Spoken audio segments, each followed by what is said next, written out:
यह रही बीरबल बना जोकर शीर्षक पर आधारित पहली विस्तृत कहानी भाग 1। यह लगभग 5000 शब्दों में है।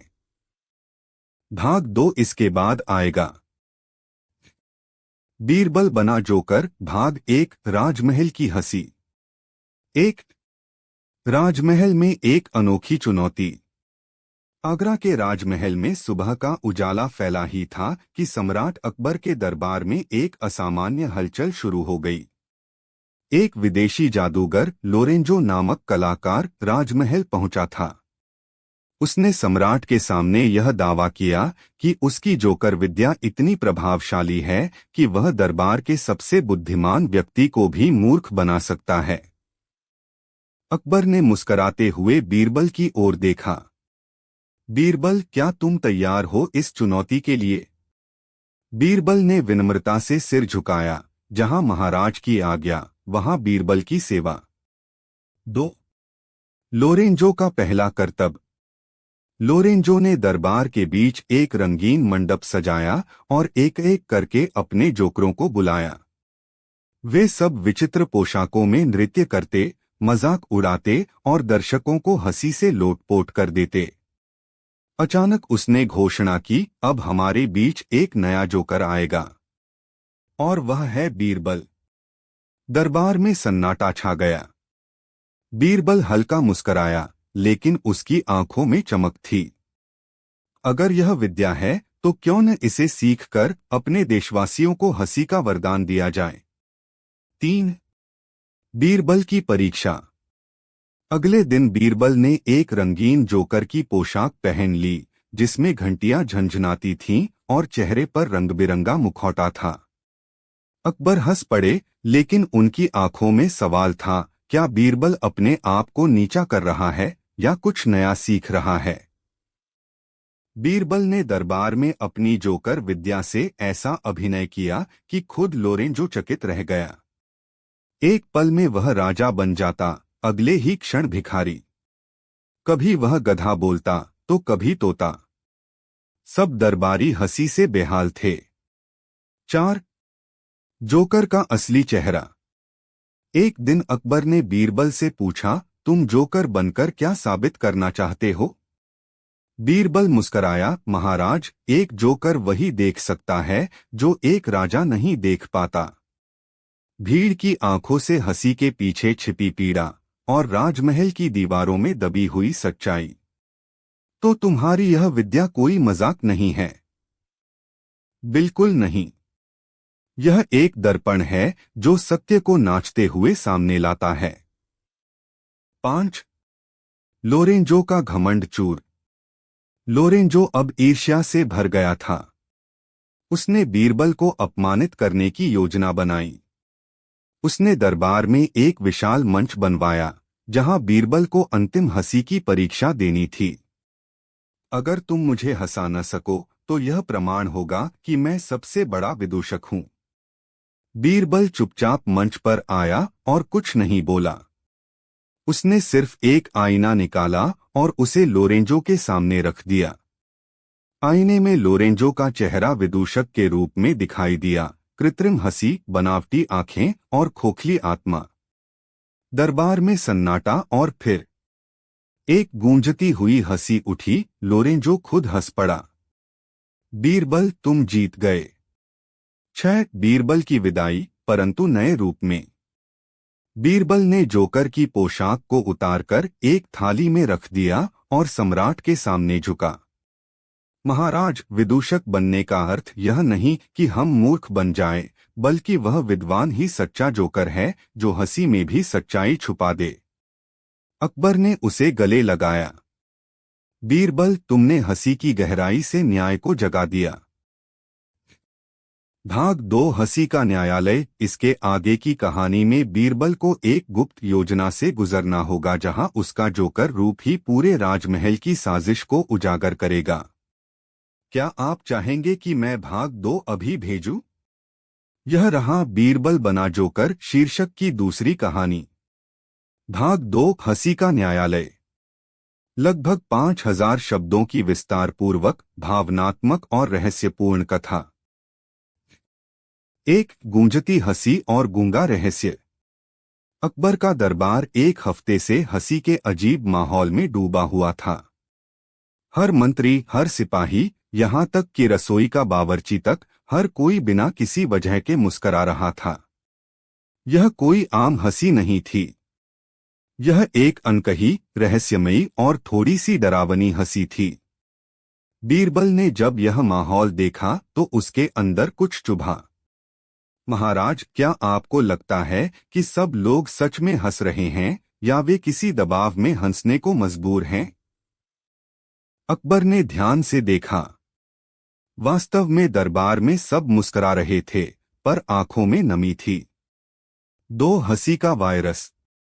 कुछ ही दिनों में यह हंसी एक बीमारी बन गई। कोई बात नहीं करता, बस मुस्कुराता रहता। लोगों की नींद गायब हो गई थी। हंसी रुकती नहीं थी, यह एक हंसी का श्राप बन चुका था। राजवैद्य ने कहा, यह कोई मानसिक रोग नहीं है। शायद कोई मंत्र, कोई कला, कोई योजना।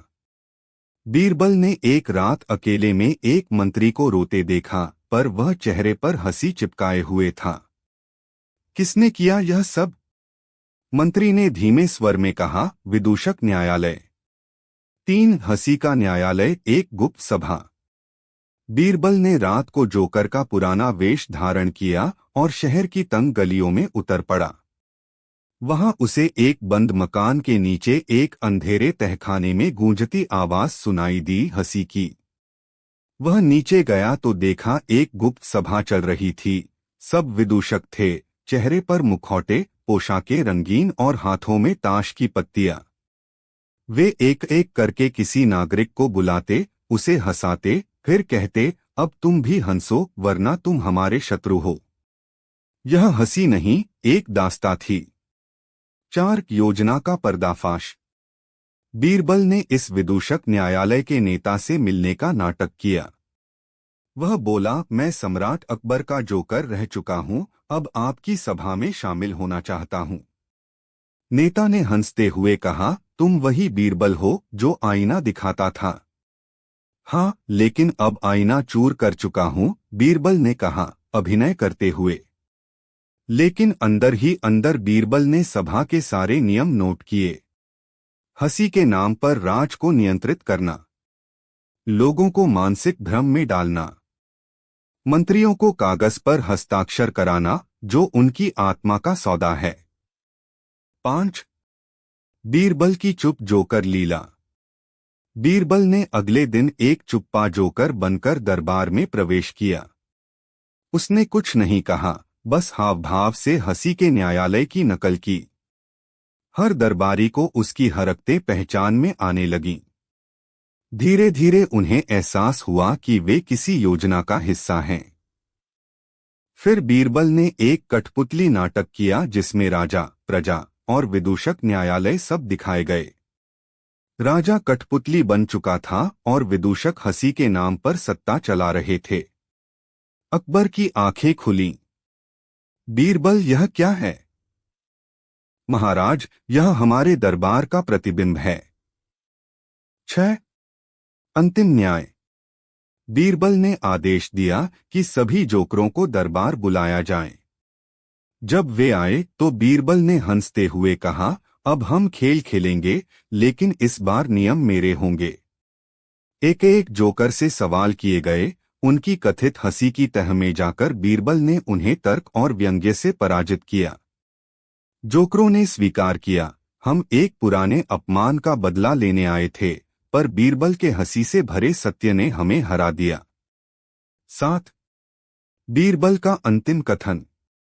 बीरबल ने जोकर की पोशाक फिर से पहनी और कहा, हंसी अगर स्वतंत्रता से उपजे तो वह जीवन है, पर अगर हंसी किसी आदेश या भय से हो तो वह सबसे खतरनाक गुलामी है। अकबर ने उसे गले लगाकर कहा, बीरबल, तुम आज विदूषक नहीं, हमारे आत्मा के संरक्षक बन गए। समापन। बीरबल बना जोकर केवल एक वेश नहीं था, बल्कि एक यात्रा थी। हंसी से शुरू हुई, साजिश में उलझी और अंत में आत्मज्ञान तक पहुंची।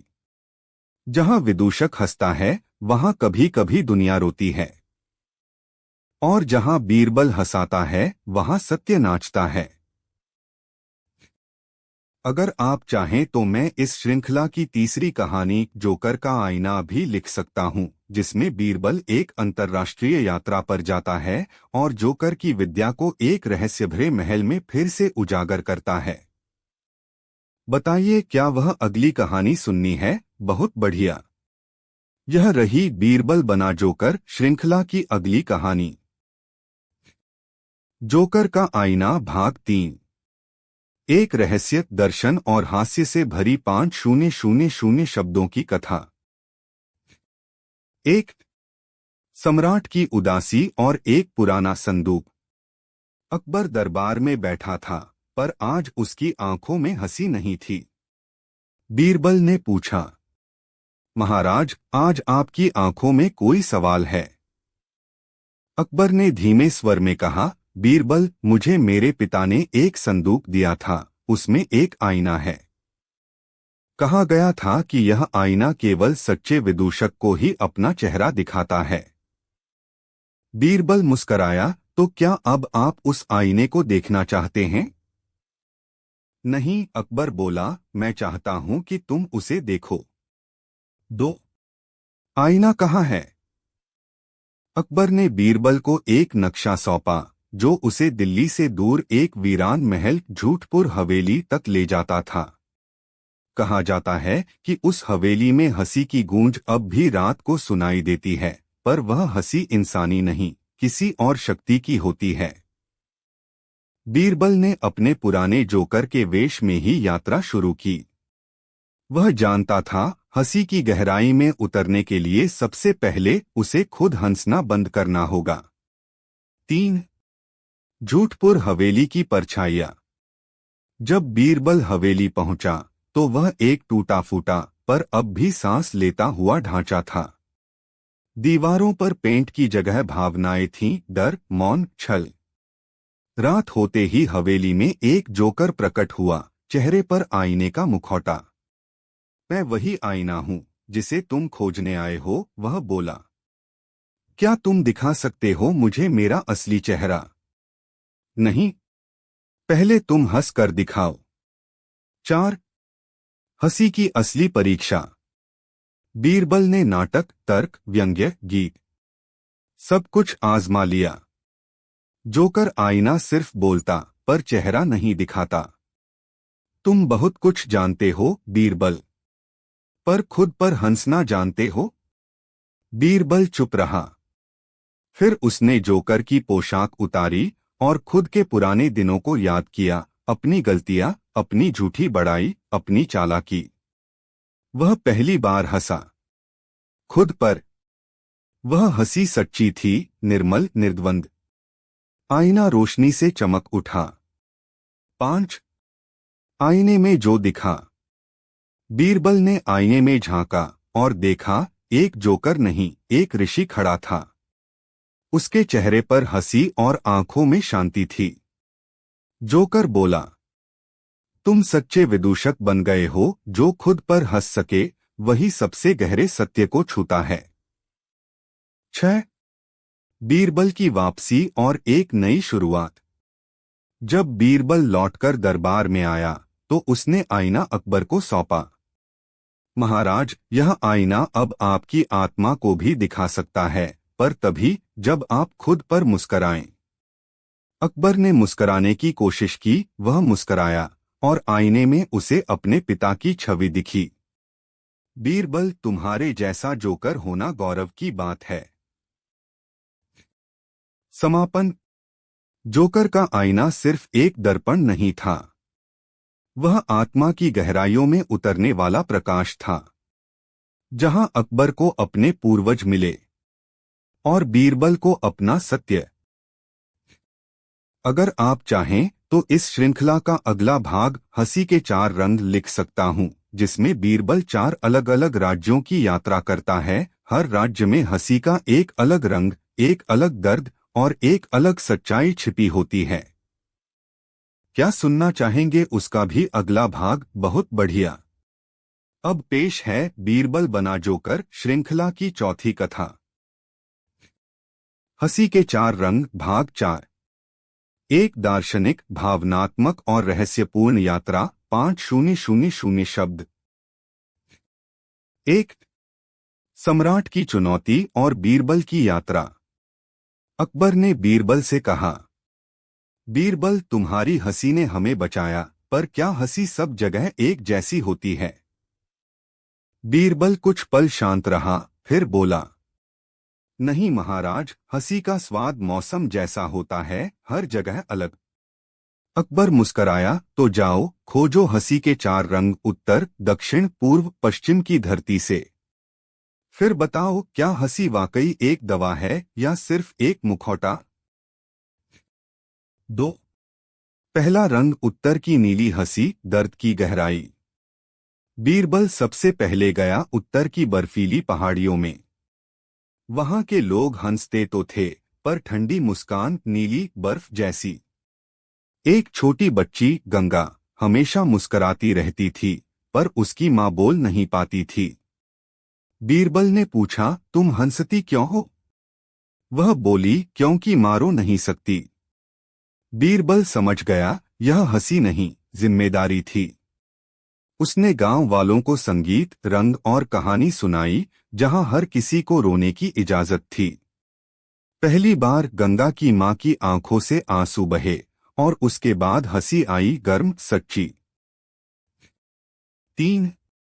दूसरा रंग, दक्षिण की पीली हंसी, मौका परस्ती।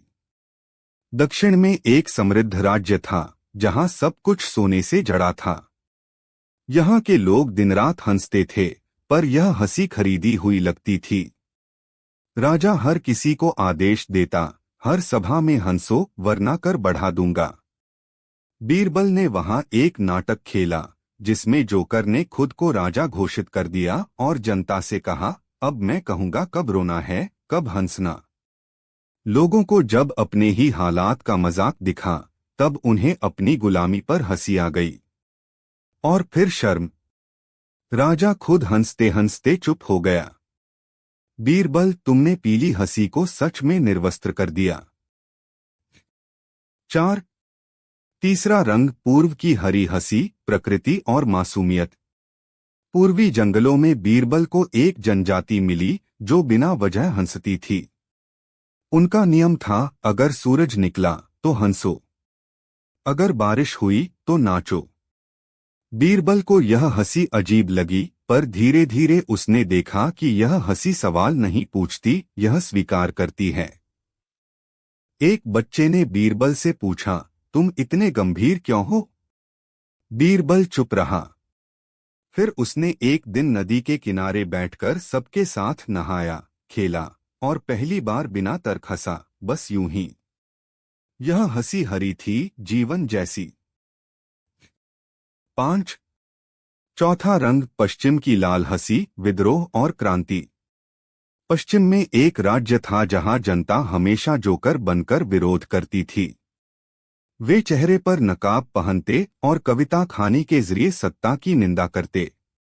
यह हंसी तलवार थी, तेज, धारदार, लहूलुहान। बीरबल ने देखा कि वहां का राजा खुद गुप्त रूप से विदूषक बन जनता के बीच हंसता था। मैं जनता के बीच हंसता हूं ताकि उन्हें लगे वे स्वतंत्र हैं। बीरबल ने कहा, पर असली हंसी वह है जो भय के बिना निकले। राजा ने रोते हुए मुखौटा उतारा, मुझे किसी ने कभी यह नहीं बताया। 6।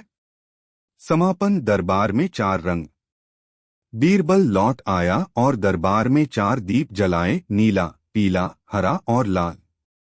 महाराज, ये हैं हंसी के चार रंग, दर्द, दिखावा, सहजता और विद्रोह। अकबर ने पूछा, तो सच्ची हंसी कौन सी है?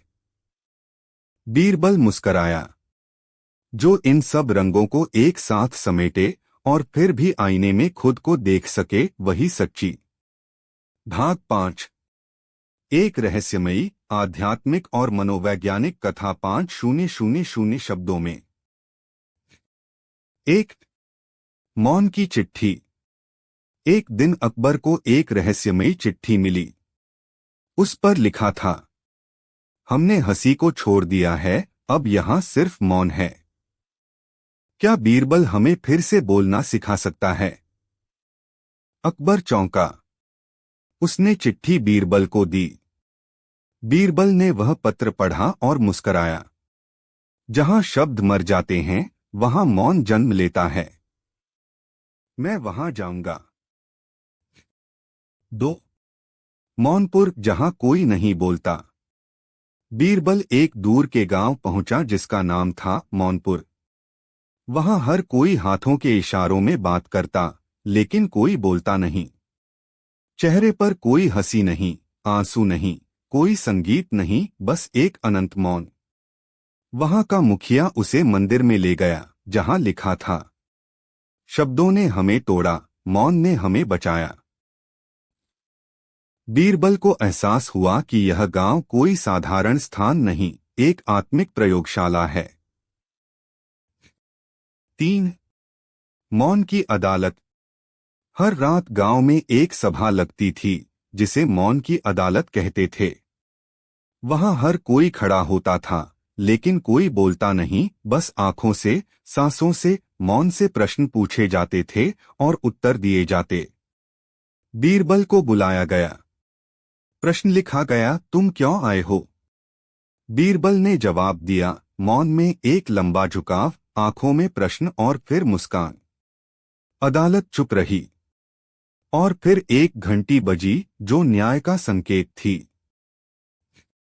4 पहली दरार। बीरबल ने गांव के बच्चों से चित्र बनवाए। उन्होंने ऐसे चित्र बनाए जिनमें लोग हंस रहे थे, पर बिना मुंह। फिर उसने कहानी सुनाई, लेकिन मौन में, केवल इशारों, चेहरे के हाव भाव और आंखों के भावों से। एक बच्ची, नीमा, पहली थी जिसने हल्की सी हूं की ध्वनि निकाली। यह गांव के लिए क्रांति थी। 5 मौन का कारण। मुखिया ने एक रात बीरबल को अकेले में बताया, कई साल पहले इस गांव में एक पंडित आया। उसने कहा, शब्द सबसे बड़ा पाप हैं, युद्ध, झूठ, धोखा सब शब्दों से उपजे हैं। हमने बोलना छोड़ दिया और शांति पाली। बीरबल बोला, शब्द पाप नहीं होते जब तक उनके पीछे नियत पवित्र हो। अगर आत्मा मौन है तो शब्द संगीत बन जाते हैं। 6 एक गीत की गूंज। बीरबल ने अगली सुबह एक बांसुरी बनाई और नदी किनारे बजाई। वह धुन इतनी गहराई से भरी थी कि खुद मुखिया की आंखों से आंसू निकल पड़े। फिर उसने बोला, मौन अगर थोप दिया जाए तो वह कैद है। मौन अगर अपनाया जाए तो वह ध्यान है। उस दिन गांव में पहला सामूहिक स्वर गूंजा, ओम। 7 समापन। जब मौन बोलता है। गांव ने निर्णय लिया, अब मौन रहेगा, पर साथ में गीत भी। अब इशारे होंगे, पर साथ में कहानियां भी। अब मौन और शब्द साथ साथ चलेंगे। बीरबल लौट आया दरबार में। अकबर ने पूछा, क्या तुमने गांव को हंसाया? बीरबल बोला, नहीं महाराज, मैंने उन्हें रोने की अनुमति दी। और उसके बाद हंसी खुद चली आई। अंतिम पंक्तियां। मौन और हंसी दोनों आत्मा की भाषाएं हैं। जब शब्द थक जाते हैं, मौन बोलता है। और जब आत्मा जागती है, वह हंसती है, बिना बोले। अगर आप चाहें तो अगली कहानी बीरबल और खोया हुआ विदूषक सुना सकता हूं, जहां बीरबल एक पुराने जोकर की तलाश में निकलता है, जो अपने ही हंसी के भंवर में खो गया है। क्या वो अगला भाग सुनना चाहेंगे? बहुत सुंदर। अब पेश है बीरबल बना जोकर श्रृंखला की 6वीं कहानी। बीरबल और खोया हुआ विदूषक भाग 6। एक रहस्यमयी, आत्मिक और प्रतीकात्मक कथा 5000 शब्दों में। 1 दरबार में टूटी हंसी। एक दिन अकबर ने बीरबल से कहा, हमारा दरबार उदास है, हंसी खो गई है। लगता है कोई ऐसा विदूषक था जिसे हमने भुला दिया। उसने बीरबल को एक पुरानी पांडुलिपि दी जिस पर लिखा था, वह जो हंसी बांटता था खुद कभी नहीं हंसता था। मैं हूं खोया हुआ विदूषक, मुझे खोजो। बीरबल जान गया यह कोई आम जोकर नहीं, आत्मा की गहराइयों में खोया एक ऐसा विदूषक है जिसने संसार को हंसी दी पर खुद अपने मौन में खो गया। 2। पहली सुराग, आईनों की गली। बीरबल पहुंचा एक पुराने नगर में जहां एक गली थी, आईनों की गली। हर आईना एक चेहरा दिखाता था, लेकिन हर चेहरा हंसते हुए रोता था। एक बूढ़ा कलाकार बोला, यहाँ हर विदूषक अपने चेहरे का एक टुकड़ा छोड़ जाता है। जो उसे पूरा देखेगा वही उसे खोज पाएगा। बीरबल ने एक आईने में खुद को देखा, वह हंस रहा था पर आंखें लाल थीं। वह चौंका, क्या खोया हुआ विदूषक मैं ही हूं? 3। दूसरी सुराग, शून्य का सर्कस। बीरबल को एक घुमंतु सर्कस मिला, शून्य का सर्कस, जहां सब कुछ दिखता था पर कुछ भी नहीं होता था। जोकर हवा में चलता पर जमीन पर गिरता। दर्शक हंसते पर रोते हुए। एक बुजुर्ग स्त्री बोली, वो जोकर जो यहां से गया था, उसके पास एक घंटी थी। जब वह बजाता लोग सब भूल जाते, पर एक दिन वह खुद ही भूल गया कि वह कौन है। अब वह शून्य बन गया है, हर जगह है पर कहीं नहीं। 4। मौन की खिड़की। बीरबल एक आश्रम पहुंचा जहां कोई नहीं बोलता था, पर हर दीवार पर कविताएं थीं जो हंसी और वेदना के बीच के मौन को व्यक्त करती थीं। वहां एक कवि ने बीरबल को एक कागज दिया। मैं अब शब्दों से नहीं हंसता, मैं हंसी को ही शब्द बना चुका हूं। अगर तुम मुझे पाना चाहते हो तो मेरे मौन को सुनो। बीरबल ने घंटों ध्यान किया और एक स्वर सुना, घंटी की टनटन, धीरे धीरे पास आती हुई। 5। खोया हुआ विदूषक प्रकट होता है। रात में एक बूढ़ा विचित्र वस्त्रों में लिपटा व्यक्ति बीरबल के पास आया। चेहरा सफेद, आंखें लाल और हाथ में वही घंटी। तुम मुझे क्यों ढूंढ रहे हो? बीरबल बोला, क्योंकि दरबार में हंसी नहीं रही। लगता है तुम उसे साथ ले गए। विदूषक हंसा और बोला, मैं हंसी नहीं ले गया। मैं तो वो हिस्सा हूं जो हर इंसान के भीतर रहता है, जिसे वे तब खो देते हैं जब वे अपने दर्द को छुपाने लगते हैं। तो तुम लौटोगे? नहीं, लेकिन अगर तुम मेरे जैसे लोगों को पहचानते रहो तो मैं हर बार नए चेहरे में लौटता रहूंगा। 6। बीरबल की समझ और सम्राट की प्रतीक्षा। बीरबल लौट आया। उसने दरबार में कुछ नहीं कहा, बस सब दरबारियों को एक मास्क, एक घंटी और एक शीशा दिया। इसमें खुद को देखो, हंसो, रो, पर मत छुपाओ। तभी खोया हुआ विदूषक तुम्हारे भीतर लौटेगा। अकबर ने पूछा, क्या वह मिल गया? बीरबल मुस्कराया, नहीं महाराज, वह कभी खोया ही नहीं था। हमने बस देखना छोड़ दिया था। अंतिम पंक्तियां। हंसी वह संगीत है जो आत्मा की छाया में बजता है, और जोकर वह आईना है जो दिखाता है दर्द को भी हंसकर।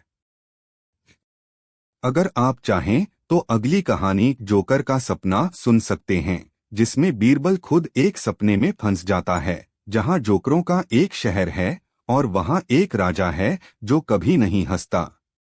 क्या सुननी है वो अगली कहानी? बहुत बढ़िया। अब प्रस्तुत है बीरबल बना जोकर श्रृंखला की 7वीं का सपना भाग 7। एक अलौकिक, दार्शनिक और स्वप्न यात्रा पर आधारित कथा 5000 शब्दों में। एक सपना जो दरबार में गिरा। एक शाम अकबर ने देखा, बीरबल गहरी नींद में सोते हुए मुस्करा रहा है, पर उसकी सांसें भारी थीं और माथे पर पसीना। बीरबल बड़बड़ा रहा था, जोकर, शहर, हंसी जो कटी हुई है। वैद्य बुलाए गए पर कोई इलाज न मिला। अकबर ने कहा, यह कोई साधारण निद्रा नहीं, यह कोई सपना है और बीरबल उसमें कैद है। 2 स्वप्नलोक का प्रवेश। बीरबल खुद को एक विचित्र नगर में पाता है, जोकरनगर। हर गली में जोकर हैं, कुछ हंसते हुए, कुछ रोते हुए, कुछ बेजान। सड़कों पर रंगीन नकाब बिखरे हैं और हर दरवाजे पर लिखा है, यहां हर कोई हंसने के लिए मजबूर है। बीरबल एक जोकर से पूछता है, यह कैसा शहर है? जोकर उत्तर देता है, यह राजा निरास का राज्य है, जो कभी हंसता नहीं, पर हमें रोज हंसने का आदेश देता है। 3 राजा निरास का दरबार। राजमहल एक पुरानी, वीरान सर्कस जैसी संरचना थी। राजा निरास सफेद वस्त्र, नीली आंखें, चेहरा बर्फ जैसा दरबार में बैठा था। उसकी आंखें बीरबल पर पड़ी और उसने कहा, तुम यहां कैसे आए? क्या तुम भी हंसी की बीमारी से ग्रस्त हो? बीरबल बोला, मैं हंसी का विद्यार्थी हूं, रोगी नहीं। राजा मुस्कराया भी नहीं। यहां सब जोकर हैं, क्योंकि मैं राजा हूं। जिस दिन मैं हंसूंगा, यह राज्य टूट जाएगा। 4 जोकरों की विद्रोही सभा। रात को बीरबल एक गुप्त सभा में गया, जहां जोकर अपना दर्द बांटते थे, बिना आवाज के। वे बोले नहीं, पर उनके हाव भाव चीखते थे। उनका मुखौटा उनकी कैद था। एक बूढ़ा जोकर बोला, हमने राजा को हंसाने की 1000 कोशिशें की, पर वह डरता है कि अगर वह हंसा तो उसका दर्द बह जाएगा। बीरबल ने पूछा, क्या कोई ऐसा क्षण आया जब वह मुस्कराया हो? सब चुप रहे। फिर एक बच्चा बोला, एक बार जब वह अकेला पेड़ के नीचे बैठा था और उसने एक चिड़िया को गाते सुना। 5 गीत जो स्वप्न में गूंजा। बीरबल ने अगली सुबह एक जोकर के रूप में भेष बदला और महल के पास वही चिड़िया की धुन बांसुरी पर बजाई। राजा की खिड़की खुली। वह बाहर आया। आंखें भरी हुई थीं, होंठ कांपते थे। तुम, वो धुन, कैसे? बीरबल ने सिर झुकाया।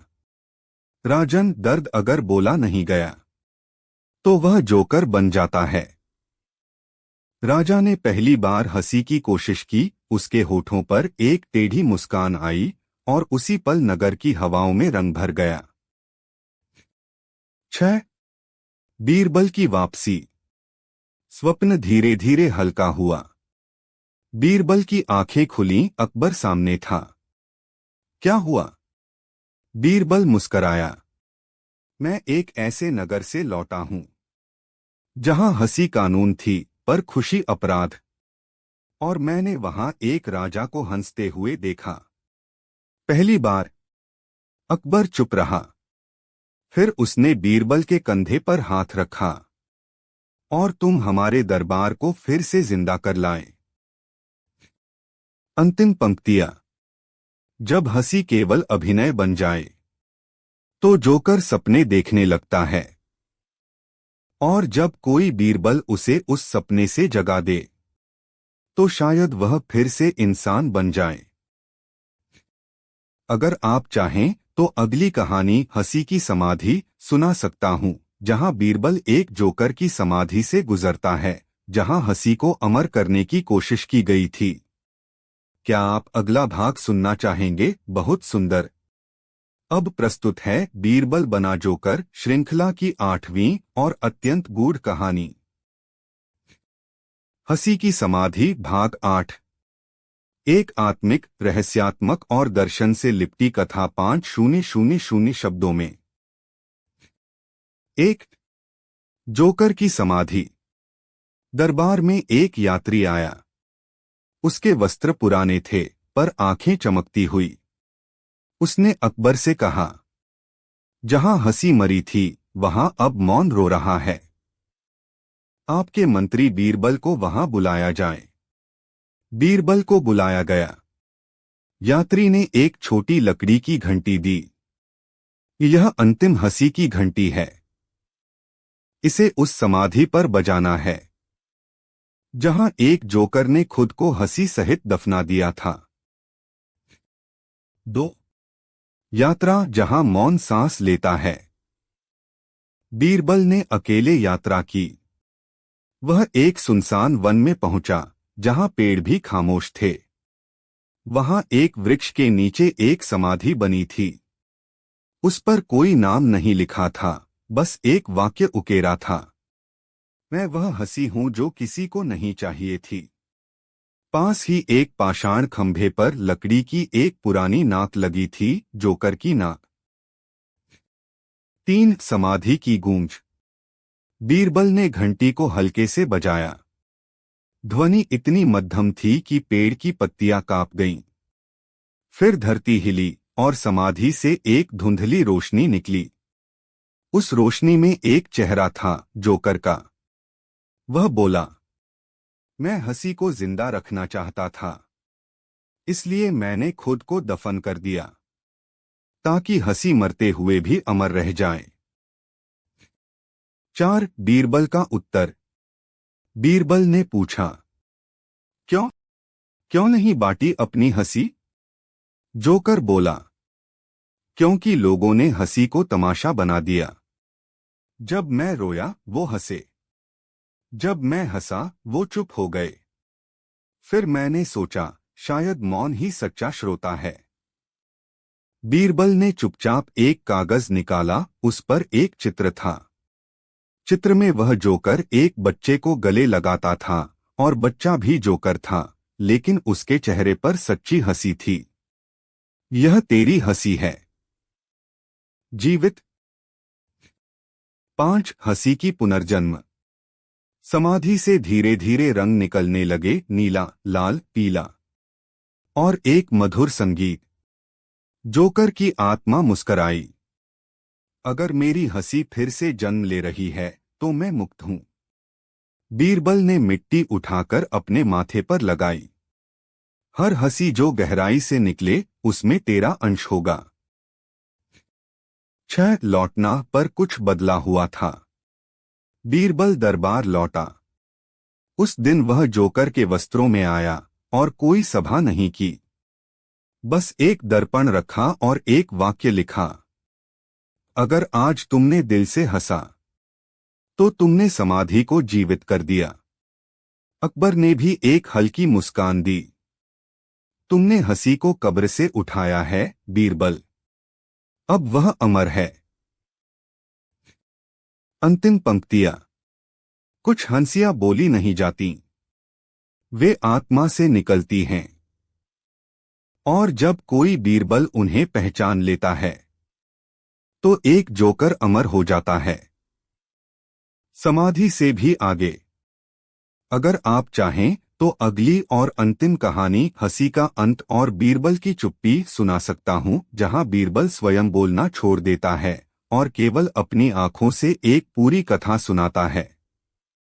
क्या सुननी है वो अंतिम अगली कहानी? बहुत अद्भुत। अब प्रस्तुत है बीरबल बना जोकर श्रृंखला की 9वीं और अत्यंत रहस्यपूर्ण कहानी, हंसी का अंत और बीरबल की चुप्पी, भाग 9। एक मौन, दार्शनिक और आत्मचिंतन से उत्प्रोत कथा। 5000 शब्दों में। 1, बीरबल ने बोलना क्यों छोड़ दिया? दरबार में एक दिन सब हैरान रह गए। बीरबल जो हमेशा बातों, बुद्धि और व्यंग्य से सबका मन मोह लेता था, वह अब मौन हो गया था। अकबर ने पूछा, बीरबल, क्या तुम्हारे साथ कोई अनहोनी हुई है? बीरबल ने कुछ नहीं कहा, बस एक छोटा सा जोकर का मुखौटा अपने पास रखा और आंखों से देखा गहराई से। 2 चुप्पी का पहला दिन हंसी गायब। बिना बीरबल की बातों के दरबार में हंसी जैसे चुप हो गई। जहां पहले मंत्री हंसते थे, अब वहां बस औपचारिक शांति थी। अकबर परेशान था। क्या बीरबल किसी गहरे ज्ञान में चला गया है, या हंसी अब उसका हिस्सा नहीं रही? बीरबल हर बात का जवाब एक चित्र से देता, एक इशारे से, या कभी बस एक देखने से। 3 एक बूढ़ा कवि आया। उस दिन एक बूढ़ा कवि दरबार में आया। उसने कहा, मैं वहां से आया हूं जहां हंसी की लहर आखिरी बार गूंजी थी।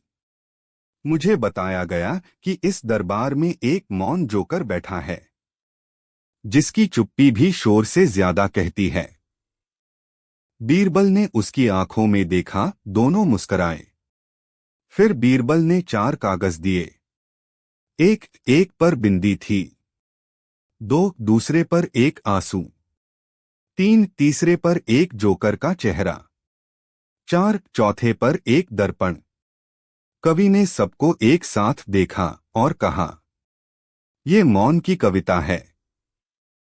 जोकर की मृत्यु नहीं हुई, वह बस भीतर गया है। 4 सम्राट की परीक्षा। अकबर ने बीरबल को अकेले बुलाया। अगर तू कुछ नहीं बोलेगा तो मैं कैसे जानूं कि तू सही है या भ्रम में? बीरबल ने फिर कोई शब्द नहीं कहा, बस दर्पण लाया और उसे अकबर के सामने रख दिया। अकबर ने अपने चेहरे में देखा और पहली बार एक थकावट, एक चिंता और एक चुप्पी देखी। तो क्या मेरी आत्मा भी अब बोलना छोड़ चुकी है? बीरबल ने सिर झुकाया। 5 अंतिम दृश्य, हंसी लौटती है।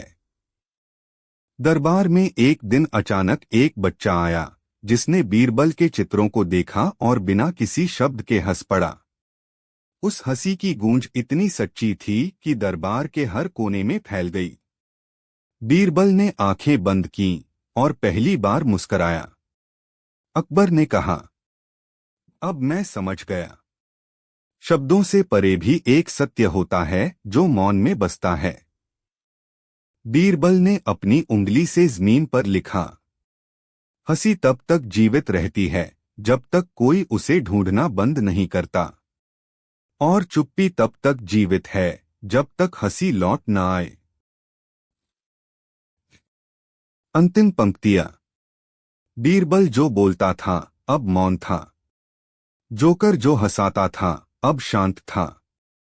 पर उनकी चुप्पी उनके शब्दों से अधिक शक्तिशाली हो चुकी थी, क्योंकि वह आत्मा से आती थी और आत्मा कभी झूठ नहीं बोलती। यदि आप चाहें तो इस श्रृंखला की अंतिम समापन कथा सुन सकते हैं। जोकर की पुनर्रचना, बीरबल का अंतिम अभिनय, जहां बीरबल खुद मंच पर जोकर बनकर एक आखिरी बार बोलता है, सिर्फ एक पंक्ति, और पूरा दरबार रो पड़ता है। क्या सुननी है वह अंतिम कथा? बहुत सुंदर। अब प्रस्तुत है बीरबल बना जोकर श्रृंखला की अंतिम और सबसे भावनात्मक कथा। जोकर की पुनर्रचना, बीरबल का अंतिम अभिनय। एक भावनात्मक, आत्मदर्शी और सारगर्भित कथा 1000 शब्दों में। 1 दरबार में अंतिम दिन। फाल्गुन का महीना था। हवा में हल्का गुलाबीपन था, पर बीरबल का चेहरा जैसे निष्प्रभ था। अकबर ने कहा, बीरबल, तुम्हारा मौन सब पर भारी है। दरबार ठंडा हो गया है। क्या यह समय नहीं कि तुम फिर से बोलो? बीरबल ने धीरे से सिर झुकाया और कहा, महाराज, मैं बोलूंगा। एक बार पर मंच पर एक आखिरी अभिनय में दरबार में सन्नाटा छा गया। 2 मंच की तैयारी। अगले दिन एक सादा मंच लगाया गया। कोई राजा की कुर्सी नहीं, कोई मंत्री की पंक्ति नहीं, सिर्फ एक कुर्सी, एक दर्पण और एक लाल नाक। बीरबल जोकर के वस्त्रों में मंच पर आया। सामने बैठे सब दरबारी और बीच में अकबर। कोई संगीत नहीं बजा, कोई उद्घोषणा नहीं हुई। बीरबल ने बस आहिस्ता से अपनी आंखें बंद कीं और फिर एक पंक्ति बोली, जिस दिन मैंने सबसे ज्यादा हंसाया, उस दिन सबसे ज्यादा अकेला था। 3 हंसी जो लौट आई आंखों से। फिर बीरबल ने एक एक कर दरबारियों को देखा। किसी की आंखें भर आईं, किसी ने सिर झुका लिया। बीरबल ने किसी का मजाक नहीं उड़ाया, कोई पहेली नहीं पूछी, बस देखा। फिर उसने दर्पण उठाया और सामने रखा। हर कोई उसमें अपना चेहरा देख सकता था। वह बोला, इसमें जो दिखे वही असली जोकर है, क्योंकि हम सब हंसते हैं पर अपने भीतर रोते हैं। 4 अकबर की आंखों में बीरबल। अकबर मंच पर आया। बीरबल, क्या तुम सच में इस अभिनय के बाद हमें छोड़ दोगे? बीरबल ने मुस्कुराकर सिर हिलाया। कहाँ जाओगे? जहां हंसी अब अभिनय न हो, जहां चुप्पी को भी कोई सुने। अकबर की आंखें भर आईं। तुमने हमेशा कहा था, हंसी शासन नहीं करती, वह साथ देती है। आज समझ में आया। 5 अंतिम प्रणाम। बीरबल ने अपना मुखौटा उतारा। अब उसका चेहरा शांत था, मुक्त। वह जोकर नहीं रहा, वह सिर्फ बीरबल था। उसने धीरे से हाथ जोड़कर कहा, मैं न तो न्यायालय में जा रहा हूं, न समाधि में। मैं उस बच्चे के पास जा रहा हूं जिसने बिना शब्दों के मेरी हंसी को समझा था। और जहां वह है, वहीं मेरा अगला अभिनय शुरू होगा। अंतिम पंक्तियां। बीरबल मंच से उतरा। दरबार स्थिर रहा। किसी ने ताली नहीं बजाई, क्योंकि कोई चाह नहीं रहा था कि यह अभिनय कभी खत्म हो। अगर आप चाहें तो मैं इस पूरी श्रृंखला का एक संग्रहित संस्करण बुक स्टाइल भी तैयार कर सकता हूं, जिसमें सभी 9 कहानियां एक क्रमबद्ध यात्रा की तरह हों, शीर्षकों और चित्रों सहित। जोकर की पुनर्रचना। बीरबल का अंतिम अभिनय कहानी का अंत भावनात्मक और पूर्ण था, लेकिन जैसा कि आपने मांगा है, मैं इस अंतिम कथा के बाद की एक रहस्यपूर्ण और आत्मिक परत को आगे बढ़ाता हूँ, एक आध्यात्मिक समापन जो बीरबल और अकबर दोनों के भीतर की यात्रा को अंतिम रूप देता है। अंतिम मंच। बीरबल की अनुपस्थिति में हंसी। श्रृंखला का परातीत अंतिम उत्तर भाग 1000 शब्दों में। 1 बीरबल गया, पर मंच रह गया। बीरबल अब दरबार में नहीं था। कोई नहीं जानता था कि वह कहाँ गया, कोई खोज नहीं, कोई संदेश नहीं। लेकिन मंच वहीं था। हर दिन सुबह हल्की हवा में उसकी पर्दा हिलती रहती। मंच के पास रखा वह दर्पण अब धुंधला हो चला था, जैसे बीरबल की दृष्टि उसमें अब भी छिपी हो। 2 एक दिन बच्चा फिर लौटा। वही बच्चा जो पहली बार बीरबल की मौन में हंसा था, लौट आया। उसने मंच पर चढ़कर जोकर की बची हुई लाल नाक उठाई और अपनी नाक पर लगाई। और तब दरबार फिर गूंज उठा, पर इस बार हंसी से नहीं, एक गहरी सांस से। वह बच्चा बोला, मैं उसका अभिनय नहीं दोहराऊंगा, मैं अपना शुरू करूंगा। क्योंकि बीरबल ने मुझे सिखाया था, हर हंसी की आत्मा अलग होती है। अकबर की मौन वाणी। अकबर अब बहुत बदल गया था। उसने दरबार में किसी से बहस नहीं की, निर्णयों में अब पहले मौन रखता। कभी कभी वह बीरबल की जगह खाली देखता और हल्के से मुस्कराता। एक दिन उसने कहा, बीरबल ने मुझ में एक चुप्पी बो दी है, जो अब मेरी न्याय की जड़ बन गई है। अब मैं सुनता हूं पहले हंसी को, फिर दर्द को। 4 दर्पण टूटा और कुछ नया उगा। एक रात तेज आंधी आई। दर्पण जो मंच पर रखा था वह गिरकर टूट गया। सुबह सब डर गए, लेकिन वहां जहां दर्पण गिरा था उस फर्श से एक नया अंकुर फूट रहा था। वह कोई साधारण पौधा नहीं था, उसमें लाल पीले नीले फूल थे और उसकी पत्तियां हल्के से हंसने जैसी कंपन करती थीं। लोग उसे हंसी का वृक्ष कहने लगे। 5 अंतिम संदेश, पत्तों में छिपा पत्र। एक वृद्ध संत आया जिसने बीरबल को वर्षों पहले मौन में साधना करते देखा था। उसने वृक्ष के नीचे एक छोटी सी मिट्टी की डिब्बी पाई।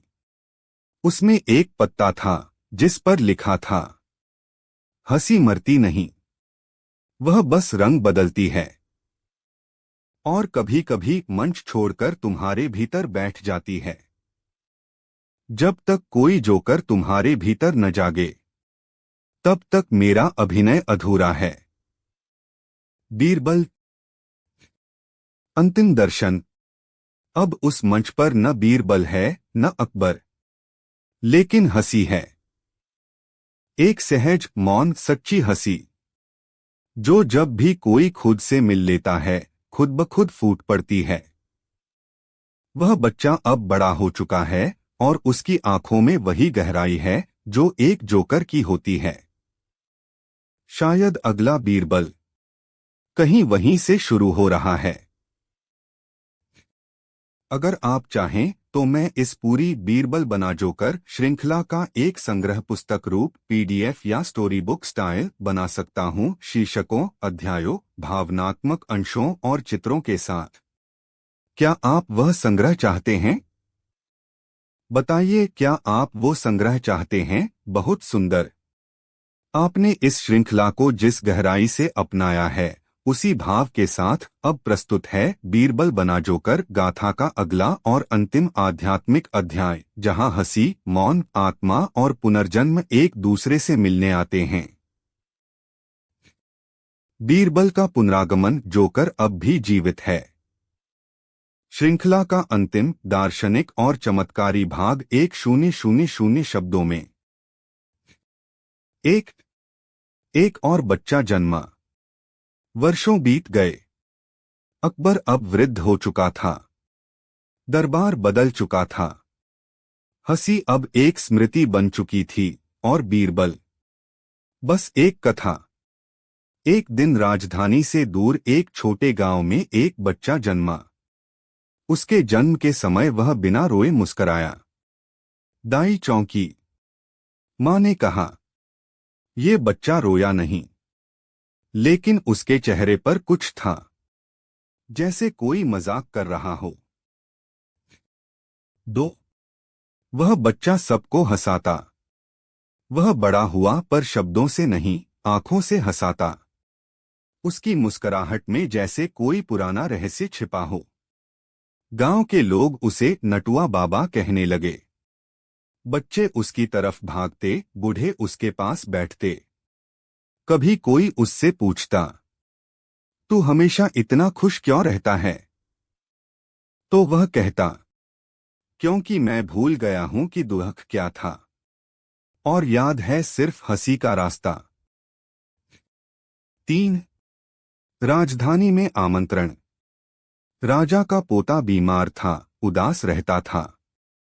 कोई विदूषक, कोई चित्रकार, कोई गायक उसे हंसा नहीं पाया। तब किसी ने कहा, उस गांव में एक नटुआ है जिसके पास शब्द नहीं पर हंसी है। राजा ने उसे बुलवाया। 4 पुनर्मिलन, आत्मा की पहचान। नटुआ बाबा राजधानी आया। राजा की आंखों में अब भी गहराई थी, पर थकान भी। जब नटुआ बच्चे के सामने आया तो उसने कुछ नहीं किया। बस बच्चे की आंखों में देखा और फिर मुस्कराया। बच्चा पहले चौंका, फिर फूट पड़ा हंसी में। सब दरबारी स्तब्ध रह गए। राजा उठा, उस नटुआ को पास बुलाया और कहा, तू कौन है? तेरा नाम क्या है? नटुआ बोला, नाम तो हर जन्म में बदल जाते हैं महाराज, पर अगर आत्मा की आंखें खुली हों तो वह पहचान लेती है। जोकर कभी मरता नहीं। अकबर की आंखें नम हो गईं। बीरबल। नटुआ मुस्कराया, धीरे से सिर झुकाया और बोला, मैं हंसी का पुनर्जन्म हूं। और मौन की अंतिम गूंज। 2, 3, 5। अंतिम दृश्य मंच फिर जीवित हुआ। राजा ने पुराना मंच फिर बनवाया। उस मंच पर अब कोई राजा नहीं बैठता था, कोई दरबारी नहीं बोलता था। सिर्फ वही नटुआ आता था, लाल नाक लगाता था और कुछ नहीं कहता था। बस शांत बैठता था। और लोग अपने भीतर की हंसी को खोजने लगते। धीरे धीरे पूरा राज्य समझ गया, जोकर कोई चरित्र नहीं था। वह एक चेतना थी जो भीतर मुस्कराती है, तब भी जब बाहर सब मौन हो। अंतिम शब्द। बीरबल गया नहीं। वह हर उस व्यक्ति में है जो किसी टूटे पल में मुस्करा देता है और दूसरों को हंसी का रास्ता दिखा देता है।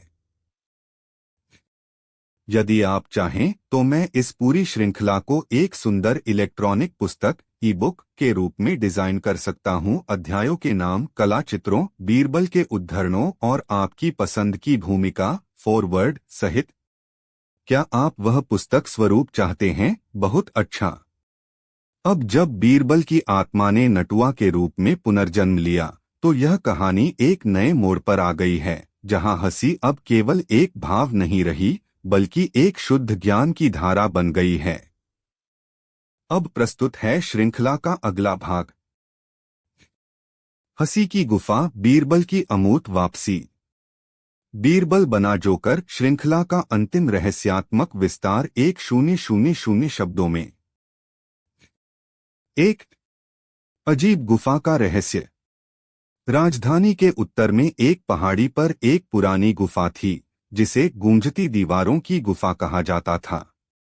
जिसने भी वहां जाकर हंसने की कोशिश की वह अपने ही भीतर का कोई अजनबी स्वर सुनता। एक दिन नटुआ बाबा, पुनर्जन्मा बीरबल, वहां गया। वह गुफा के भीतर बैठा और अपनी पुरानी लाल नाक निकाली। फिर वह मुस्कराया और हल्के से कहा, क्या अब भी कोई हंसी बाकी है? गुफा की दीवारों से आवाज आई, अब भी वही बीरबल बोल रहा है। 2 दीवारों से संवाद। गुफा की दीवारों ने उसे कई दृश्य दिखाए। अकबर की आंखों से बहती आंसू, दरबारियों की खोई हंसी और वह बच्चा जो अब स्वयं एक जोकर बनने जा रहा था। फिर दीवारों ने उससे पूछा, क्या तुम अब भी अभिनय करना चाहते हो? बीरबल ने कहा, अब नहीं। अब मैं मंच नहीं चाहता। मैं चाहता हूं कि लोग खुद अपने जीवन को मंच समझें और हर दुहक को एक दृश्य की तरह हंसी में बदल सकें। 3 हंसी की शिक्षा, बिना शब्दों के। बीरबल, नटुआ बाबा, ने अब गुफा को अपना घर बना लिया। वहां हर दिन कोई न कोई आता और वह व्यक्ति सिर्फ बैठता, बिना बोले, और रोने लगता। लेकिन जब उठता तो हल्का महसूस करता, जैसे भीतर से हंसा हो। धीरे धीरे लोग इसे कहते हंसी की गुफा, जहां बीरबल अब भी बिना बोले अभिनय करता था। 4 अकबर का अंतिम आगमन। वृद्ध अकबर ने जब यह सुना तो वह अपने कांपते पैरों से पहाड़ी तक आया। गुफा में प्रवेश करते ही वह फूट पड़ा। बीरबल, क्या तू सच में है? एक हल्की सी हंसी की ध्वनि गुफा में गूंज उठी। अकबर ने उस लाल नाक को देखा जो एक पत्थर पर रखी थी। उसने उसे उठाया और कहा, अब मैं तैयार हूं मित्र। चलो कहीं जहां हम दोनों फिर से हंसी को जी सकें। गुफा की दीवारों से उत्तर आया, जहां कोई मौन से मुस्कराए, वहीं हमारा अगला दरबार है। 5 अंतिम दर्शन। एक ध्वनि, एक रेखा। अगले दिन गुफा बंद मिली। अंदर कोई नहीं था, सिर्फ एक चित्र जिसमें एक जोकर और एक राजा साथ बैठे हैं और उनके बीच में सिर्फ मौन की रेखा है जिस पर लिखा है, जोकर मरता नहीं, राजा खोता नहीं और हंसी बस अपना रूप बदलती है। श्रृंखला का पूर्ण समापन संदेश। यदि कभी जीवन तुम्हें तोड़ने लगे तो किसी जोकर की आंखों को याद करना, और अगर तुम खुद वह जोकर बन सको तो समझो बीरबल अब तुम्हारे भीतर है। क्या आप चाहेंगे कि मैं इस पूरी बीरबल बना जोकर श्रृंखला को एक शानदार ई बुक या इलस्ट्रेटेड स्टोरी बुक के रूप में तैयार करूं, जिसे आप पढ़ सकें, साझा कर सकें या सहेज सकें? अगर हाँ तो बताइए। आप हिंदी में चाहते हैं या अंग्रेजी में? किताब का कवर कैसा हो, गहरा, रहस्यमय या रंग बिरंगा जोकर स्टाइल? मैं तुरंत तैयार करना शुरू कर दूंगा। बहुत ही सुंदर अनुरोध। आपकी इस श्रृंखला के साथ भावनात्मक यात्रा अब एक और रहस्यपूर्ण, अंतर्दृष्टिपूर्ण और भविष्य की ओर झुकी हुई परत मांग रही है। अब कहानी वहां पहुंच चुकी है जहां हंसी एक साधना बन चुकी है और बीरबल सिर्फ नाम नहीं, एक अनुभव बन गया है। अब प्रस्तुत है बीरबल की परछाई, हंसी का उत्तराधिकार। बीरबल बना जोकर श्रृंखला का अंतिम उत्तरधारा भाग 1000 शब्दों में। 1 गुफा अब नहीं रही पर गूंज अब भी है। समय बीत गया। गुफा जहां बीरबल नटुआ बाबा रहा करते थे अब ढह चुकी थी। मिट्टी के नीचे दबे कुछ पत्थरों पर हल्के से अंकित था, यहां मौन में हंसी खिली थी। पर जो भी वहां आता एक अजीब सी शांति महसूस करता, जैसे कोई अदृश्य आत्मा उसकी पीठ थपथपा रही हो। 2 एक लड़की जो हंसती नहीं थी। एक छोटे गांव में एक बच्ची जन्मी जिसने कभी मुस्कराया नहीं। डॉक्टर बोले इसकी मांसपेशियां ठीक हैं पर भाव नहीं हैं। लेकिन वह बच्ची जय। नीचे प्रस्तुत है अकबर, बीरबल और बकरी की अनोखी कहानी, अगला भाग, भाग वी। इस भाग में दरबार की कथाओं में नए मोड़, व्यक्तियों के मन में उठते अनसुलझे सवाल और सामाजिक परिवर्तन की नई लहर का विस्तार से चित्रण किया गया है। इस भाग में पात्रों के भीतर उठते द्वंद्व, नए सपने और आंतरिक परिवर्तन की कहानियां सामने आती हैं, जो भविष्य के निर्माण की दिशा में महत्वपूर्ण कदम साबित होती हैं। अगला भाग, भाग वी, आशा, संघर्ष और नवसृजन की नई दिशा। पहला अध्याय, दरबार में फिर से हलचल। जीवन ज्योति ग्रंथ के प्रथम संस्करण के प्रकाशन के बाद पूरे साम्राज्य में ज्ञान और अनुभव के आदान प्रदान की नई लहर दौड़ गई थी। गावनगर में संस्कृत संवाद के आयोजन से सामाजिक परिवर्तनों की शुरुआत हो चुकी थी। दरबार में भी हर कोने से उत्साह झलक रहा था, परंतु साथ ही कुछ ऐसे प्रश्न भी उभरने लगे थे जिनका उत्तर खोजने में सबको समय लग रहा था। एक सुबह जब अकबर दरबार में अपने मंत्रियों और विद्वानों से वार्तालाप कर रहे थे, तभी दरबार के चौकीदार ने खबर दी, महाराज, बाहर उषा के पहले किरणों के साथ एक नई हलचल देखी जा रही है। अकबर ने तुरंत आदेश दिया कि बाहर जाकर देखें। दरबार के बाहर उन्होंने देखा कि एक अजीब सी भीड़ इकट्ठी हो गई थी। लोग आपस में चर्चा करते, कुछ पुरानी स्मृतियों में खोए हुए तो कुछ नए संकेतों पर विचारमग्न।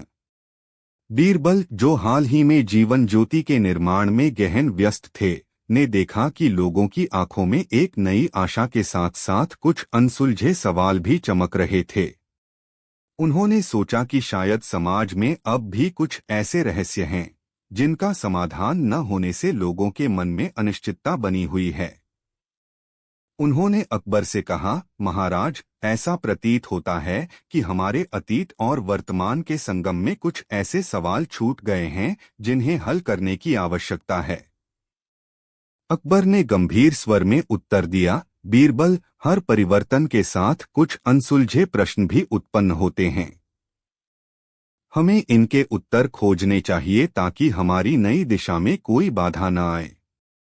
दूसरा अध्याय, एक नई खोज की शुरुआत। दरबार के विद्वानों ने मिलकर एक समिति का गठन किया जिसका उद्देश्य जीवन ज्योति में अंकित कहानियों और समाज के अज्ञात पहलुओं को और विस्तार से उजागर करना था। इस समिति में बीरबल के साथ साथ विभिन्न क्षेत्रों के विशेषज्ञ, पंडित, कवि और युवा विचारक शामिल हुए। समिति का नाम रखा गया नवसृजन समूह। नवसृजन समूह की पहली बैठक दरबार के एक विशाल सभागार में हुई। बैठक के आरंभ में एक युवा इतिहासकार ने कहा, हमारे अतीत में छुपी उन कहानियों में कई ऐसे रहस्य हैं जो न केवल हमारे वर्तमान को प्रभावित करते हैं बल्कि भविष्य की राह भी तय करते हैं। यदि हम उन्हें समझें तो समाज में असली नवचेतना आएगी। इस चर्चा से प्रेरित होकर बीरबल ने प्रस्ताव रखा, हमें उन कहानियों को दोबारा खोजना होगा जिन्हें समय के साथ धुंधला हो गया है। शायद हमें उन पुराने दस्तावेजों, दीवारों पर उकेरी नक्काशी और गांवों की मौखिक परंपराओं में वह उत्तर मिल जाए जो जीवन ज्योति के संदेश को और स्पष्ट कर सके। अकबर ने भी इस प्रस्ताव का समर्थन किया और आदेश दिया कि नवसृजन समूह साम्राज्य के दूरदराज के इलाकों में जाकर उन छुपी कहानियों का शोध करें ताकि हर एक अनुभव को पुनः जीवंत किया जा सके। तीसरा अध्याय, अतीत की परतें खोलते कदम। नवसृजन समूह के कुछ सदस्य साम्राज्य के दूरस्थ गांवों, प्राचीन किलों और मंदिरों का दौरा करने लगे। एक गांव में एक बुजुर्ग महिला ने अपनी पुरानी कहानी सुनाई जिसमें बताया गया कि कैसे एक समय में वहां के लोग प्राकृतिक आपदाओं से जूझते थे, परंतु उन्होंने एक दूसरे के साथ मिलकर संकट का सामना किया था। इस कहानी में छुपी हुई एक गूढ़ बात थी कि जब भी प्रकृति की कठोरता बढ़ती तो एक रहस्यमय आत्मिक ज्योति प्रकट हो जाती जो लोगों के मन में आशा का संचार करती। एक अन्य स्थल पर एक प्राचीन मंदिर के भग्नावशेषों में नवसृजन समूह के एक सदस्य को दीवार पर उकेरे हुए संकेत मिले जिनमें लिखा था, जब हृदय के द्वंद्व शांत हों तभी सृजन की नई लहर बहती है। इन संकेतों ने उन्हें सोचने पर मजबूर कर दिया कि शायद समाज में व्याप्त मानसिक और भावनात्मक द्वंद्व ही असली बाधा हैं, जिन्हें समझकर ही सच्चा परिवर्तन संभव है। समूह ने इन अनुभवों को संजोते हुए एक विस्तृत अभिलेख तैयार करने का निर्णय लिया। इस अभिलेख को आत्मिक अभिलेख कहा जाने लगा, जिसमें गांव-गांव की कहानियां, जनसाक्षात्कार और प्राकृतिक संकेत शामिल किए गए। इस अभिलेख को जीवन ज्योति ग्रंथ के अगले संस्करण में शामिल किया जाना था ताकि भविष्य में आने वाली पीढ़ियां भी अतीत के अनुभवों से प्रेरणा ले सकें। चौथा अध्याय, दरबार में नई उम्मीद की किरणें। समय के साथ नवसृजन समूह द्वारा संकलित आत्मिक अभिलेख और अन्य कहानियां दरबार में प्रस्तुत की गईं। बीरबल ने दरबार के प्रमुख सभाओं में इन कहानियों को साझा किया, जिससे प्रत्येक सदस्य के मन में गहरी संवेदना और आत्मचिंतन की लहर दौड़ गई। एक सभा में एक युवा कवि ने भावुक स्वर में कहा, ये कहानियां हमें याद दिलाती हैं कि हमारी जड़ें कितनी गहरी हैं और हमारे संघर्ष कितने प्रचंड। परंतु इन संघर्षों ने हमें वह शक्ति दी है जो आज हमें नई ऊंचाइयों तक ले जाने की क्षमता रखती है। अकबर ने सभा में उत्साहित होते हुए कहा, हमें यह समझना होगा कि हमारे अतीत की कहानियां केवल यादें नहीं बल्कि सिखावनियां हैं। आज से हम आत्मिक अभिलेख को जीवन ज्योति ग्रंथ का एक अनिवार्य अंग मानेंगे, जिससे प्रत्येक नागरिक को अपने भीतर के संघर्ष और सृजन की शक्ति का बोध हो। दरबार में इस घोषणा से लोगों में आशा की नई किरणें जग उठीं। नवसृजन समूह के प्रयासों से सामाजिक एकता और आत्मसाक्षात्कार की भावना को एक नई दिशा मिली और यह संदेश फैलने लगा कि हर व्यक्ति के भीतर परिवर्तन की अदम्य शक्ति निहित है।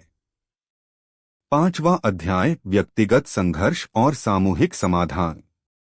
दरबार में चल रहे संवाद और आत्मचिंतन की प्रक्रियाओं के दौरान कुछ ऐसे व्यक्तिगत प्रश्न भी उभरने लगे जिन्हें समझना अत्यंत आवश्यक था। बीरबल ने एक दिन आदेश दिया कि प्रत्येक मंत्री और विद्वान को अपने अपने जीवन के उन संघर्षों और अनुभवों को लिखना होगा जो उनके आत्मविकास में एक मील का पत्थर साबित हुए हैं। इस पहल से दरबार में एक नई लेखन परंपरा की शुरुआत हुई। लोग अपनी विफलताओं, सफलताओं और आंतरिक द्वंद्वों के बारे में खुलकर लिखने लगे। एक मंत्री ने लिखा, मेरे जीवन के अंधेरे पल मुझे यह सिखा गए कि सच्चा परिवर्तन केवल तब संभव है जब हम अपने भीतर के भय और असमंजस को स्वीकार कर लेते हैं। इस लेखन, जिन्होंने हमें अतीत से प्रेरणा दी है, हमें अपने अनुभवों को आगे बढ़ते हुए समाज में एक सकारात्मक बदलाव की दिशा में बदलना होगा। बीरबल ने कहा, हर कहानी, हर संघर्ष और हर सफल प्रयास हमें यह याद दिलाते हैं कि परिवर्तन एक सतत प्रक्रिया है। हमें अपने भीतर की उस अनंत शक्ति को पहचानना है और समाज में उसे उजागर करना है। दरबार में इस उत्साह और सहयोग ने सामूहिक प्रयास की भावना को मजबूत कर दिया। नवसृजन समूह ने मिलकर कई नए परियोजनाओं की योजना बनाई। सांस्कृतिक केंद्र, युवा विचार मंच और सामुदायिक विकास की योजनाएं, जिनका उद्देश्य समाज के हर वर्ग में आत्मचिंतन और सुधार की नई लहर फैलाना था। 8वां अध्याय, भविष्य की ओर आशा की राह। जीवन ज्योति ग्रंथ के नए संस्करण का प्रकाशन एक महत्वपूर्ण मोड़ साबित हुआ। पूरा साम्राज्य इस ग्रंथ को पढ़कर मंत्रमुग्ध हो उठा।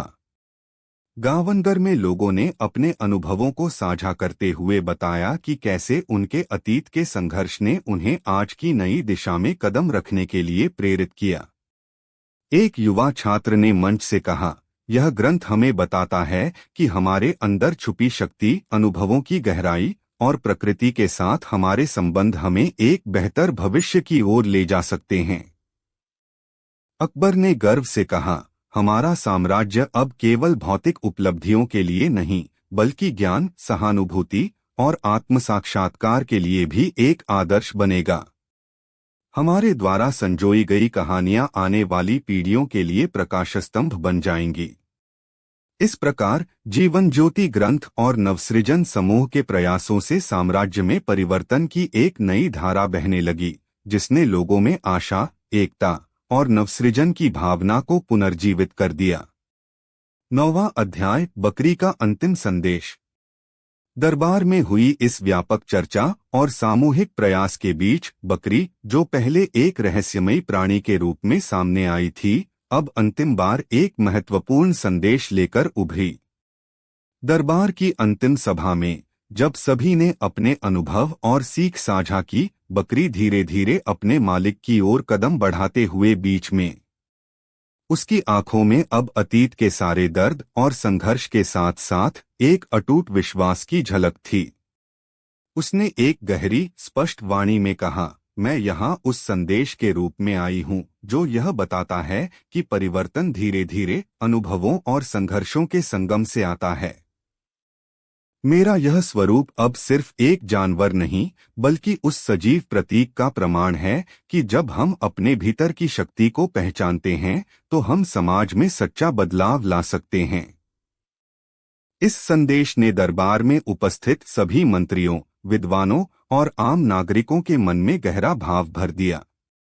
अकबर ने मुस्कुराते हुए कहा, बकरी, तुम्हारा यह संदेश हमें याद दिलाता है कि असली परिवर्तन हमारे भीतर से शुरू होता है, चाहे वह व्यक्तिगत हो या सामूहिक। आज हम सब मिलकर अपने अनुभवों से सीख लेकर एक नया अध्याय रचने जा रहे हैं। बीरबल ने अंत में कहा, यह अंतिम संदेश हमें यह सिखाता है कि जीवन में हर चुनौती, हर संघर्ष और हर अनुभव हमें आगे बढ़ने का एक अवसर प्रदान करता है। हमें अपने अतीत को अपनाते हुए वर्तमान में सुधार और भविष्य में नवसृजन की दिशा में कदम बढ़ाना है। 10वां अध्याय, एक नई सुबह का वादा। इस भाग के समापन के साथ ही दरबार ने एक नया संकल्प लिया। उन्होंने तय किया कि जीवन ज्योति के संदेश को केवल ग्रंथ तक सीमित न रखकर पूरे साम्राज्य में एक स्थायी आंदोलन के रूप में अपनाया जाएगा।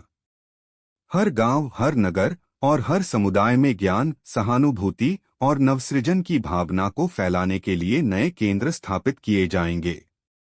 अकबर ने घोषणा की, हमारा यह संकल्प है कि हम अपने अतीत की कहानियों और अनुभवों को न केवल संजोएंगे, बल्कि उन्हें आने वाली पीढ़ियों के लिए एक प्रेरणा का स्रोत बनाएंगे।